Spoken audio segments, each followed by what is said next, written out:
First on, a man that I regard as the luckiest in the world. As you've possibly seen, he's just crossed America, a 3,765-mile trip from west to east, driving a magnificent 1951 Cadillac. And when I heard about this, one question immediately sprang to my mind. Why couldn't it have been me? Anyway, he got there first, was filmed doing it, and has written a book about it, and my only consolation is that his joyful journey had one or two rude interruptions. So it's off to another state, which reminds me of Donald Sinden's other great hit.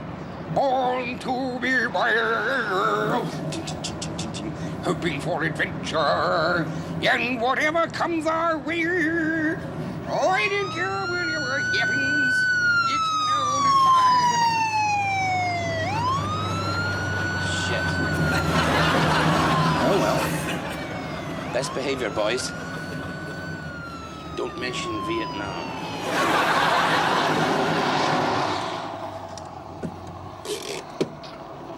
You might require me to get out of the car, I'm not sure.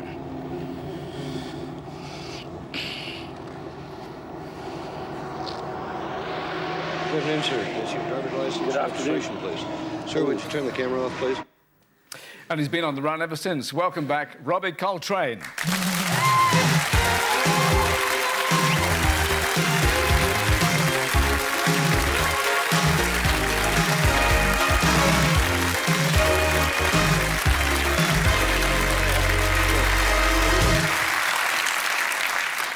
What happened then? Well, what happened then was quite disgusting because I turned into Mr. Obsequious Brit. When faced with American authority figures, I found myself saying, "I'm terribly sorry, I had no idea, because I'm Scottish, you know." So it went like that. And then I went into a harangue about why was he driving a Kawasaki and not a Harley-Davidson like he was supposed to be. That sort of thing. And it did you no good at all? No good at all. No, he let me off. He did let me he? off. Oh, yeah, they can fine you $400 on the spot. Yeah, oh, that was good. Yeah. There seems to be less of you now than there was then. £71, actually, Michael. Wow.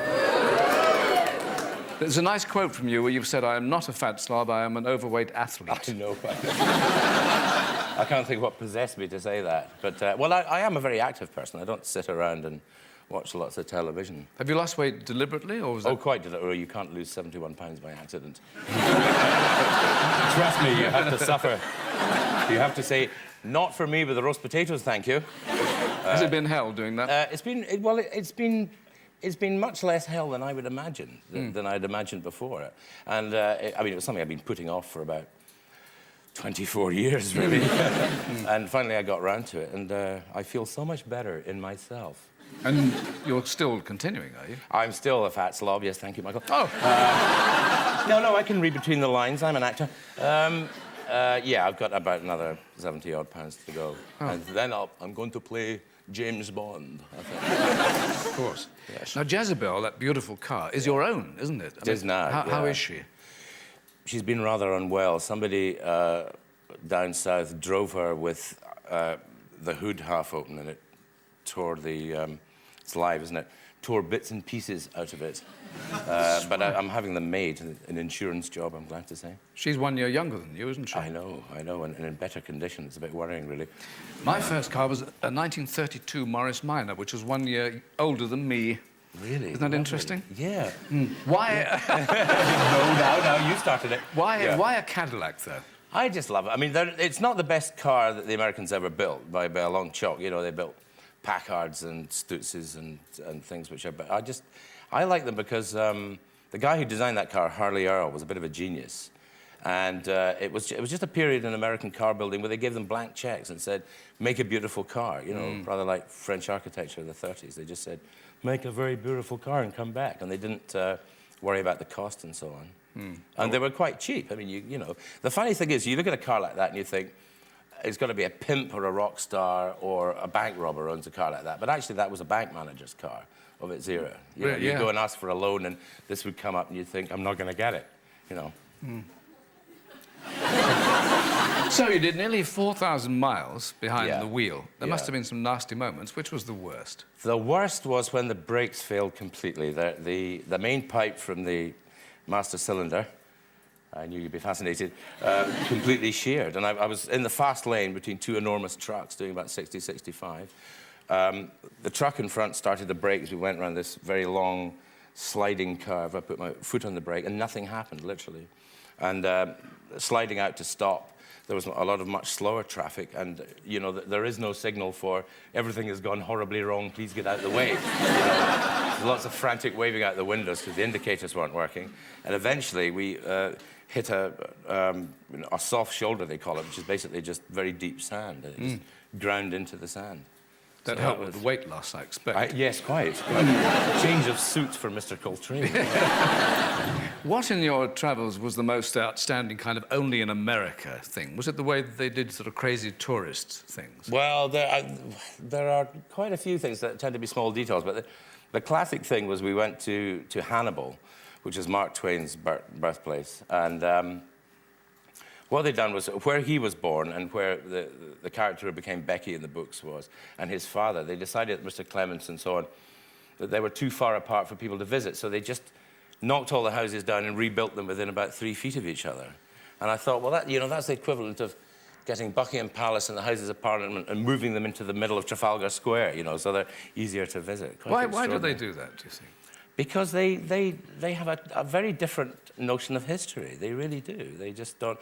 For example, the town itself looks onto the Mississippi, which is about 8 times wider than the Thames. It's a magnificent, huge river that just wallops past. And between the town and the river, they'd built a grain elevator, which is just a huge, great concrete silo. And a guy says, well, you can wander around the side if you want to look at the river. Yeah, quite They don't understand. No. I was reminded of the Hitch film, you know, what was it called? The one with the Cary Grant. North by Northwest. North by Northwest. Yeah. Some of those shots. What were the reactions on the way of the people you met, the other drivers? The reactions were fantastic. Compared with it, I have to say, compared with this country, people go, I bet that's worth a lot of money. They're all going, nice car. 51, 52, 53, and they would shout out what year it was as you drove up the street. Yeah. It was absolutely fantastic. But I got a CB radio, because you do get quite lonely, and the local radio stations are, you know, it tends to be God and country and western, neither of which I'm a great fan of. Whoops, there'll be letters there.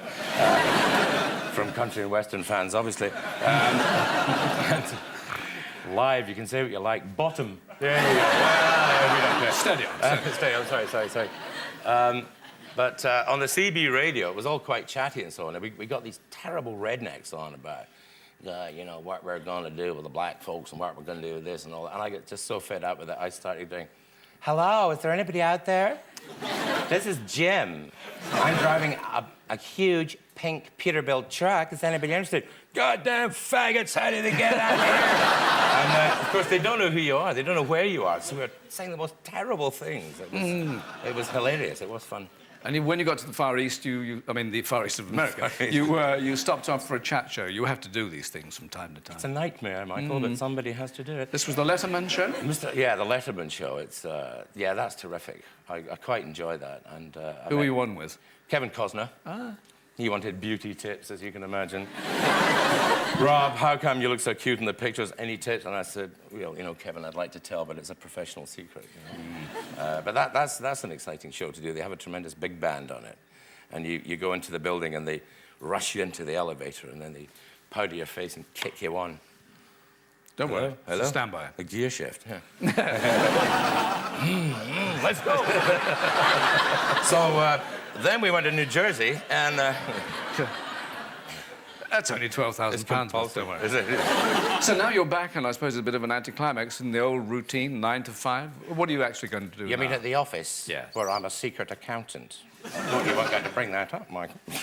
I'm in the middle of a series at Granada called Cracker, which is about a criminal psychologist. Serious stuff? Terribly serious, yeah. But it's very, very, very interesting. Criminal psychologists are now becoming very much more important in murder cases. What they do is it doesn't matter how crazy you are, if you examine somebody's character with the right kind of perception, you can work out roughly what they're going to do. So the police go to the psychologist and they say, right, he's murdered 3 times. What's he going to do next? What sort of person is he? What sort of house does he live in? And they can run up this profile on a computer and relate it to other murders and tie them all together. It's quite new technology. And you're Dr. Cracker. I am a psychologist. So the lunatics have taken over the asylum. Knew they would. Well, now we're going to make room for another husky lad who's also been having a great adventure, and like you, Robbie, is lucky in some ways to have survived.